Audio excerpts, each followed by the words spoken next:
بسم اللہ الرحمن الرحیم۔ السلام علیکم ورحمۃ اللہ وبرکاتہ۔ جو شخص جمعے کے دن غسل کرے، اپنے سر اور جسم کو اچھی طرح دھوئے، پھر جمعے کے لیے جانے میں جلدی کرے، چل کر جائے اور سوار نہ ہو،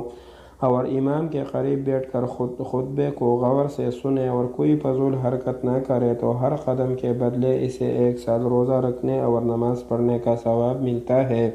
دوسری حدیث میں فرمایا ہے، کوئی شخص جو جمعے کے دن غسل کرتا ہے اور حتی الامکان اچھی طرح پاکی حاصل کرتا ہے، تیل لگاتا ہے،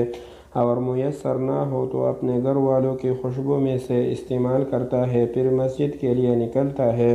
اور 2 ایک ساتھ بیٹھے ہوئے آدمیوں کے درمیان تفریق نہیں ڈالتا، پھر جس قدر مقدر ہے نماز پڑھتا ہے، اور جب امام خطبہ دینے لگے تو خاموش رہ کر سنتا ہے، تو اس کے ایک جمعے سے دوسرے جمعے تک گناہ معاف کر دیے جاتے ہیں۔